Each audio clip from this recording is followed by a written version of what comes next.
ओ करि कुचाली सोचत सुर राजू, करि कुचाली सोचत सुर राजू, भरत हाथ सबु काजू अकाजू, भरत हाथ सबु काजू अकाजू। गए जनको रघुनाथ समीपा, सन्माने सब रविकुल दीपा, सन्माने सब रविकुल दीपा।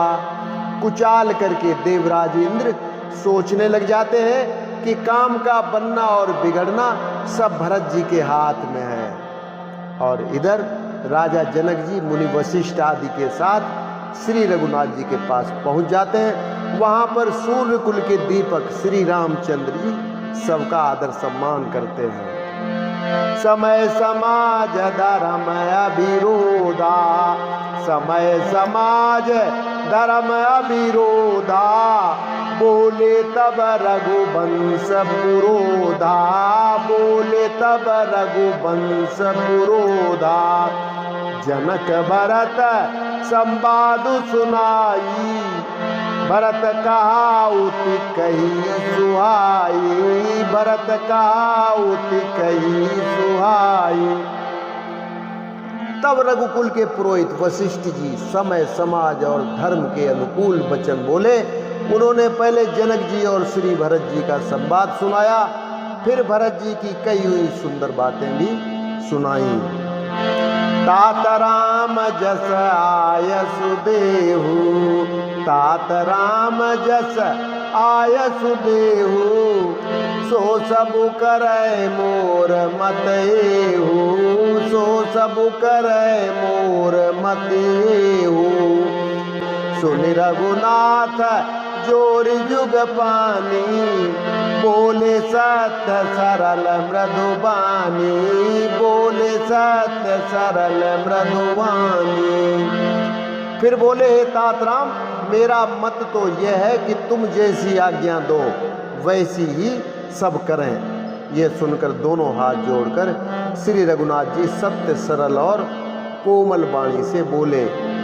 विद्यमान आपुनि मिथिलेषु, विद्यमान आपुनि मिथिलेषु, मोर कहब सब भांति भदेषु, मोर कहब सब भांति भदेषु। राउर राय रजायसु होई, राउर शपथ सही सिर सोई, राउर शपथ सही सिर सोई। प्रभु श्री राम जी कहते हैं कि आपके और मिथिलेश्वर यानी जनक जी के विद्यमान रहते हुए मेरा कुछ कहना सब प्रकार से भद्दा यानी अनुचित है। आपकी और महाराज की जो आज्ञा होगी मैं आपकी शपथ करके कहता हूँ कि वह सत्य ही सबको सिरोधार्य होगी। राम शपथ सुनि मुनि जन को सकुचे सभा समेत, सकल बिलोकत भरत मुख बनई न उतरू देत, सियावर रामचंद्र शंकर हरिओम। श्री रामचंद्र जी की शपथ सुनकर सभा समेत मुनि और जनक जी सकुचा गए यानी स्तब्ध रह गए। किसी से उत्तर देते नहीं बनता, सब लोग भरत जी का मुंह ताक रहे हैं।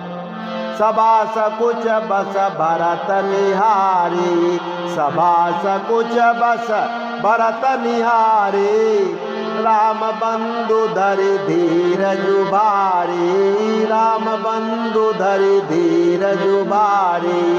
कुसुमऊ देखी सनेहु संभारा, बढ़त बिंदी जिमि घट जनिवारा, बढ़त बिंदी जिमि घट जनिवारा।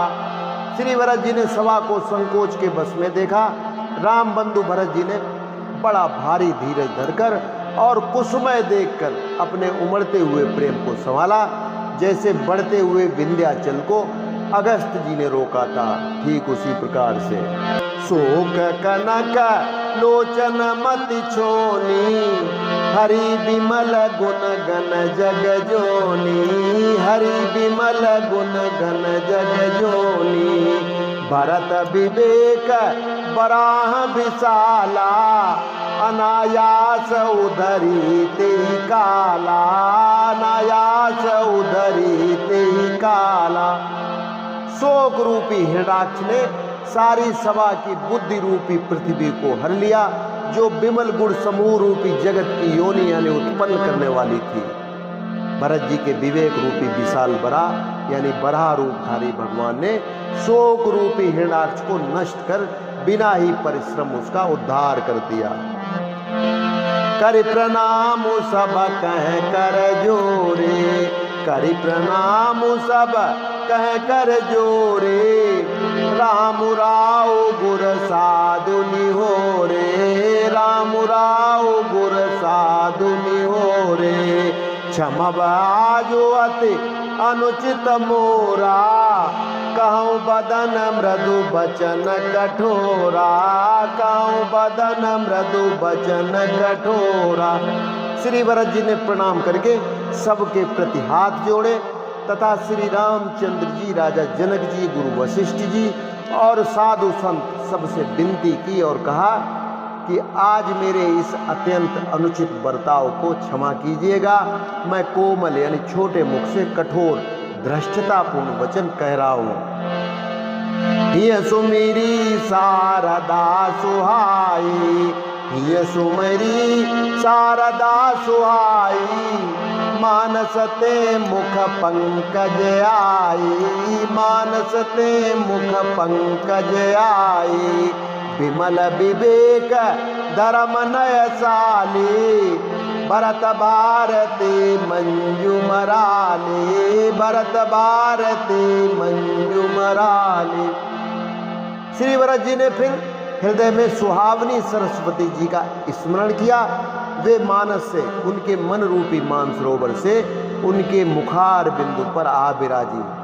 निर्मल विवेक धर्म और नीति से युक्त भरत जी की वाणी सुंदर हंसनी के समान यानी गुण दोष का विवेचन करने वाली है। निरख विवेक विलोचन शिथिल स्नेह समाजो, करि प्रणाम बोले भरतु सुमिरि सिय रघुराज, सियावर रामचंद्र शंकर हरि ओम।